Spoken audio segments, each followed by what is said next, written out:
Welcome, ladies and gentlemen. Your host of Raven here, bringing you some Path of Exile action. This time we have the final boss of the game, the entire game. This is Merciless difficulty Malachai. It took me a while to get here. I wanted to make sure my build was right. Um, of course, you can always spam death the boss. You can just, go in, get killed, get your, come start off at the town with your full health and potions and put your shields back up, jump back in there, and Malachi will still have, whatever damage you put on him before, he'll still have that missing. Um, basically, you can. It is possible to cheese him, but that's just not my style. I just, being an old school gamer, it's either you beat it or you don't beat it. I mean, once you beat it though, okay, then you can have your fun, play around, use cheat codes and all that kind of stuff.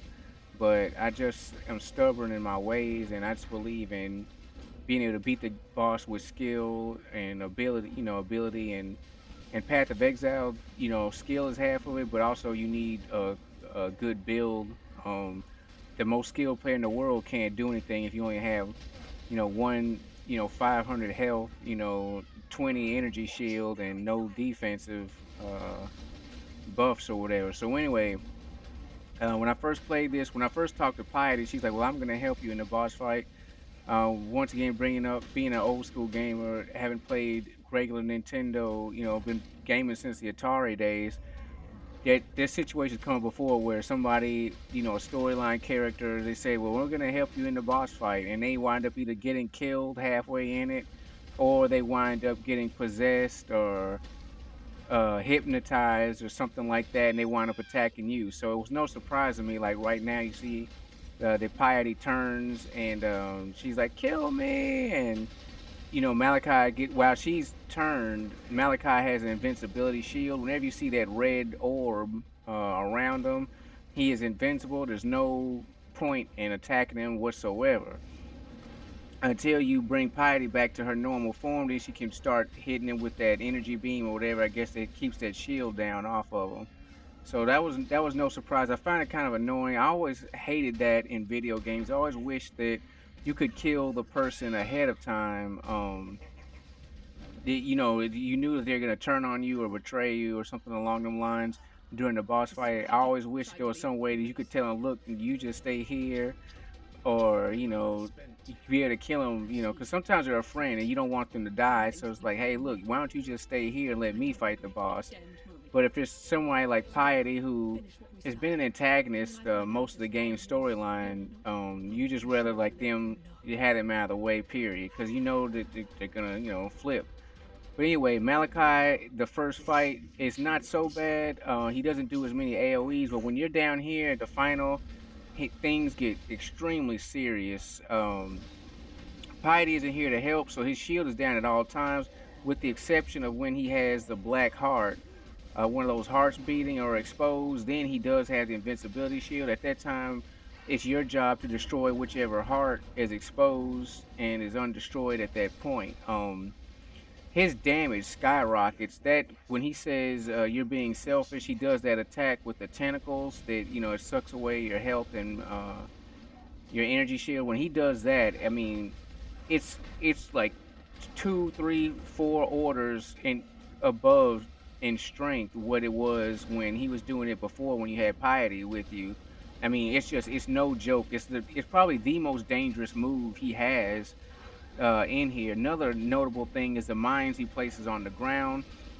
Sometimes those can, he always puts them down in random locations, and they can be avoided. Just make sure you're paying attention to where you're going. But there's sometimes where you have to make a quick escape, or some other circumstance may come up, and you will step on it. You'll just have to take a hit. All I can say is that your build has to be right. Your defenses have to be powerful enough to where if you do make a mistake and you hit a mine or you get caught in a bad situation or a bad area, that you can survive long enough to get yourself out of it. I mean, I can't stress that enough. Like I say, all the fancy moves in the world can't save you if you don't have any armor or energy shield or defenses. If you don't have your potions right, and you're just not gonna make it. That's all there is to it. I mean, and that's another part of it too. Your potions have to be correct, and that's why I like this boss. My personal opinion, the fighting Malachi is both exciting. It's that perfect kind of boss fight. The challenge is right.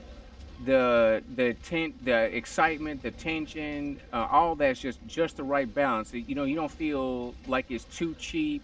You don't feel like, it's extremely unfair or biased towards Malachi. Like, you can, if you're paying attention, you can dodge a lot of his attacks. I mean, there'll be situations where you're just gonna have to take hits, but being active, paying attention, you can defeat him. So I like boss fights like that, where if you're half-assing or you're slipping up, you will die, and that's how it should be. I mean, you're fighting the final boss of a game. It shouldn't be you could just like be halfway talking on the phone with your friend or something, maybe got one hand on the keyboard, halfway, doing this or doing that, and still be able to make it. Like, I mean, what's the point of being a boss then? So yeah, ever since I first fought Malachi, I was just like, wow, this is a great boss fight. It's really one of the best boss fights I've experienced, in my 34 years of playing video games. I mean, it's just really intense. It's really fun, and there's just really, and then you get those moments where you're like, oh crap, you've got to get out of dodge, as fast as possible. Um, he has a lot of hit points, which is another weird thing. Sometimes in video games, final bosses they'll be really low on hit points for some reason, and like you'll take them out so quick you'll be like, wow, this was the final boss. But that's not the case with Malachi. Also, during certain intervals, I think when he reveals one of the hearts, he does get a percentage of his health back, and that can be disheartening if you let it, because you had him down to like maybe half health, 50% health. Then next time you mouse over him to attack him, you see that he's back up to 75% health or full health. I mean, that can dishearten you, but just roll with the punches and realize that, just as much. And I think once you pop the heart, whichever heart he revealed, he loses a percentage of health also. So it's like, just don't give up. Do what you got to do. If there's a heart exposed, take it out. If it's just Malachi, make sure you get your damage in on him. But always, you want to have a mindset that you want to be alive. Because I mean, if you're long as you're alive, you can put damage on him. But if you try to go blow for blow with him while he's doing that tentacle attack, and you're standing on that bloody ground he creates, plus you're taking hits from mines and those red orbs that come out. And once you get them down to a certain health, that ring which you see circling around the arena, that follows you, and it does damage over time. You can get caught in these things and lose health, and like you just, I mean, depending on your build, and depending on your strengths. I mean, your character. You might be able to go toe to toe in a damage exchange with them, but for me, no, that's not the case. Like, my build is, I can take some of his hits and not get killed, and there's certain things that like don't really affect me at all, but too much is too much. You know what I mean? There's a limit to everything. So I just made sure that I focused on, keeping myself alive more than just dealing damage, because the damage will come. I have totems that can deal damage while I'm, dodging attacks. The glacial cascade I use is a long range attack, so I can, I don't have to be right up in his face or right next to him to damage him. And if he's focused on my golem or my totem, that gives me another advantage. It gives me another way to damage him without without taking damage myself, because his attacks are aimed elsewhere. So it's just just go by your build. And practice makes perfect. I mean, the first couple times you fight him, regardless of the difficulty level, it will take you a while to get used to his patterns, to know what each move does. To basically not, to not panic. Especially if, a situation would just happen there. I was really, I got hit by a lot of things at once and was low on health and energy shield. You might have a build that doesn't use energy shield at all. But every build uses life regardless. Even if you use chaos inoculation and you only have 1 point of health, you still need that 1 point of health to live. If it's gone, that's when you die. So that applies to all builds. So it takes practice makes perfect. To know when when enough is enough, when to run, when to attack, how to avoid, what not to fear, what to fear, because each build has different strengths and weaknesses. And that's another good sign of a boss. Like, you don't just show up and just beat them the first time without, just with pure ease. Like he's so easy and, wasn't, just a pushover. Like you want a boss that's like, okay, he beat me this time and he beat me that time, and it encourages you to do better, to get your skills up, to get, play the game more, to build your character stronger, look where how you can strengthen yourself, just makes a great boss encounter. And I love the Templars exchange with Malachi. Each character has a certain thing they say when they defeat the boss. They have a certain because it goes with their personality or whatever. And I like what the Templar has to say. It's really the exchange between the Templar, Piety, and Malachi are great. I just really think it's just awesome gameplay.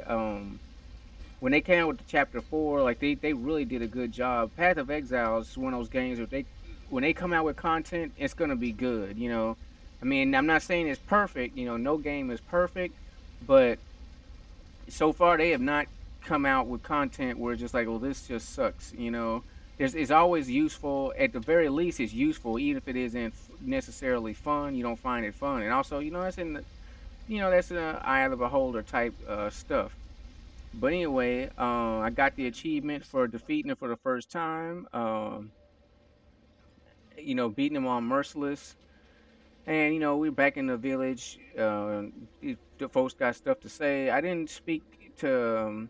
I encourage you to talk to all the people, but really, I just wanted to speak to Oyeon to see, because I thought that the end credits would run after she was, after I talked to her, turned in the quest. Because usually that's how it was before they came out with chapter 4, and chapter 3 was the final chapter, and Dominus was the final boss. The only thing you had to face was I mean, after you beat Dominus for the final time, the credits would roll. I mean, if you were on Merciless difficulty. So I kind of expected that, but it didn't happen. Oh well, I guess it's for the fact that you could just access the credits at any time at the main menu or whatever. I guess they felt like they didn't need the whole game ending role or whatever. But they all have interesting things to say at the death of Malachi, and I encourage you to seek out those options. Listen to them for yourself. Anyway, I'm your host, Raven. Don't forget to like, comment, and subscribe. I really appreciate you watching.